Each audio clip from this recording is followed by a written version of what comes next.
everybody. Welcome back to Bleepin' and Bloopin'.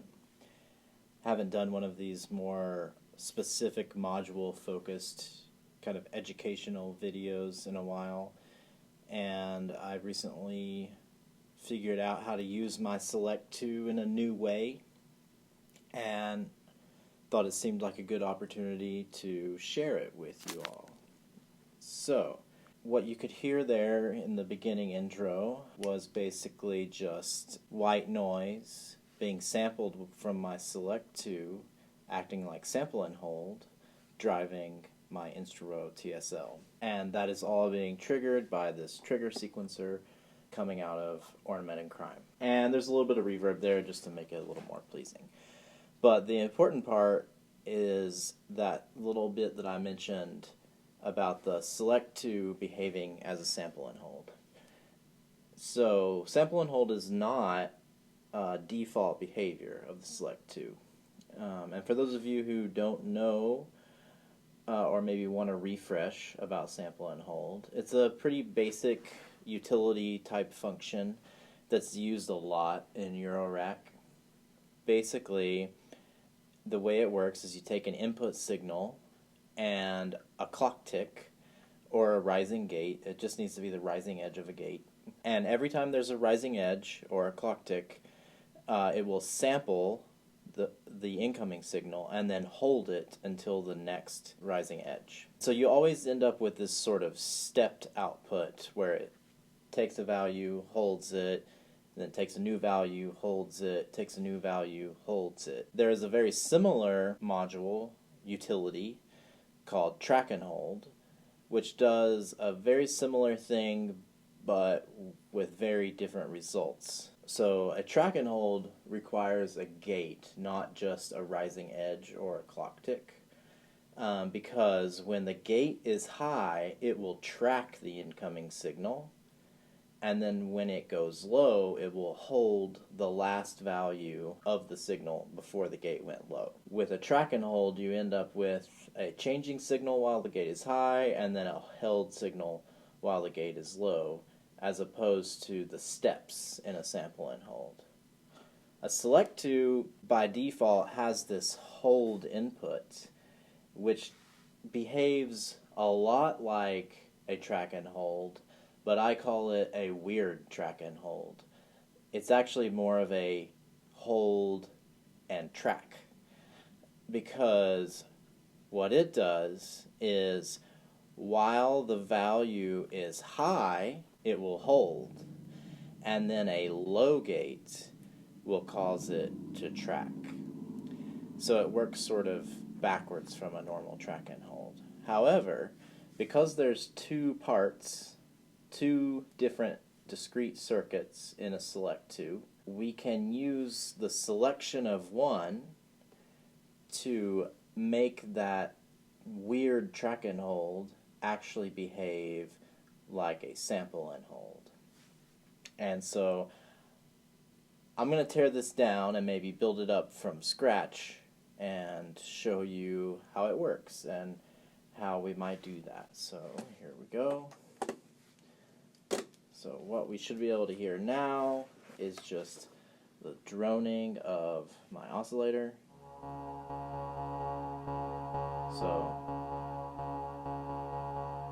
So we've got a channel of maths giving us an envelope that's driving this VCA. So we actually get notes on the trigger kicks, a little more interesting than just a drone, and to kind of demonstrate where we're going here. Rather than start with noise, I'm going to use smooth random, or maybe actually I'm going to use this full wave rectified waveform out of my Oct expander. So that's all positive voltages, and so we can hear the signal sweep, sort of arpeggiate.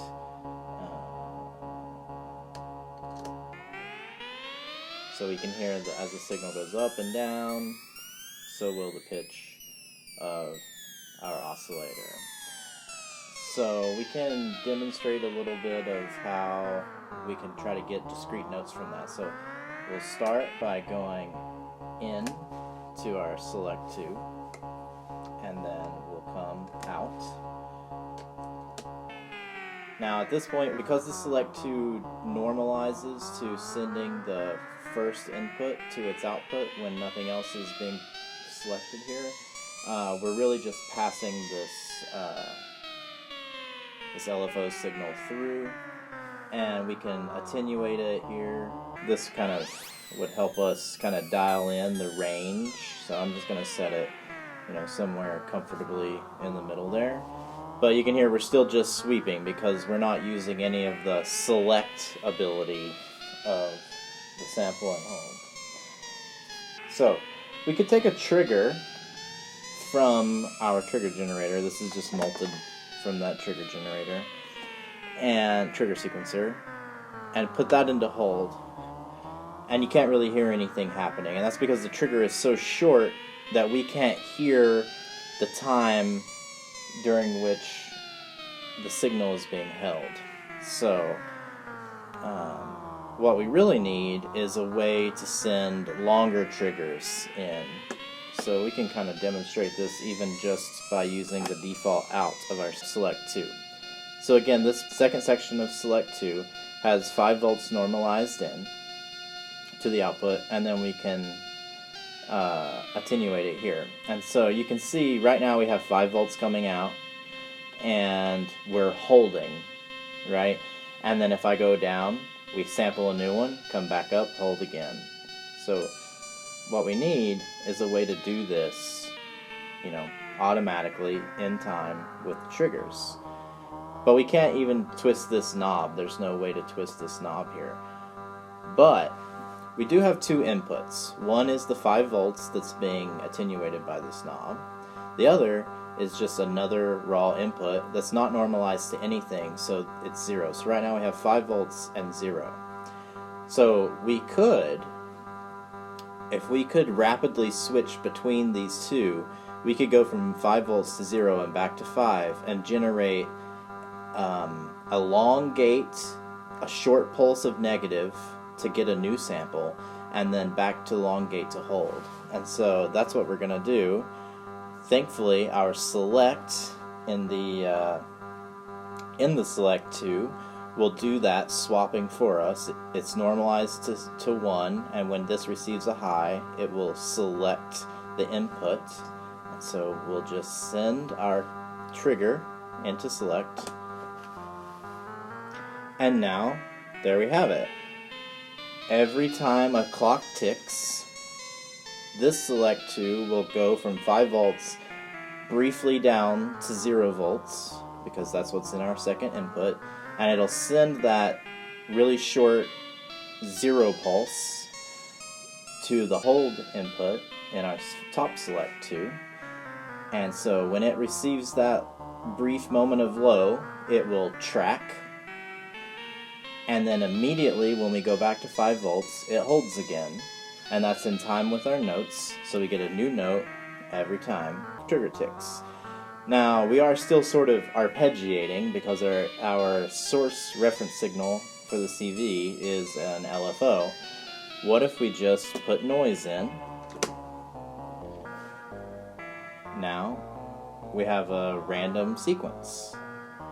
And we can control the number of octaves that sequence covers by adjusting our attenuverter here.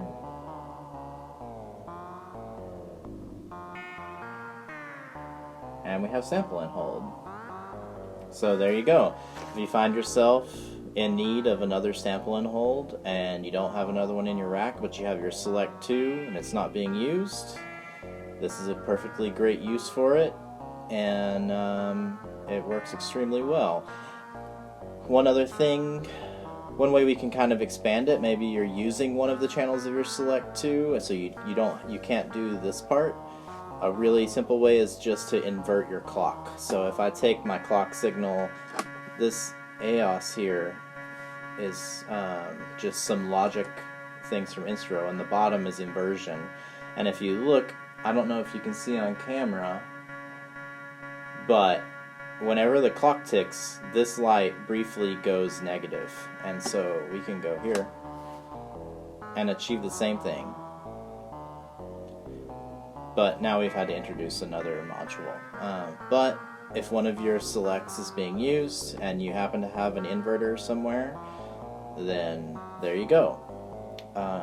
We could probably even do something with the compare to give us that same behavior.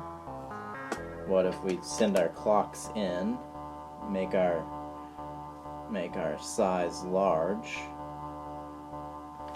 We can see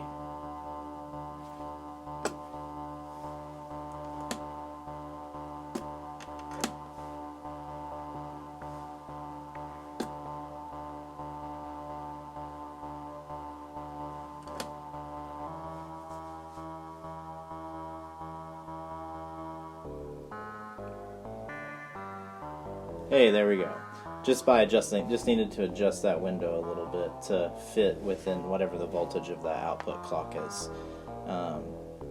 So now we're using our compare to and one channel of compare to, one channel of select to, and we have sample and hold yet again. So we've seen 3 different ways that you can do it, all using the tracking or the sort of hold and track of the select to as the core, and any various ways we can convert our triggers to be that sort of inverted trigger that is needed to make it work like a sample and hold.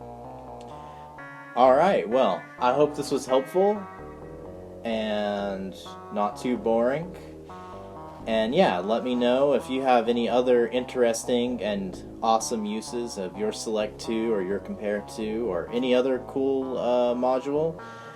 If there's something you'd like to see, maybe something that you think could be possible with with these 2 modules and you're just not sure how to do it, I'm happy to try to tackle that idea with you. Just let me know down in the comments. And thanks again, and we'll see you in the next one.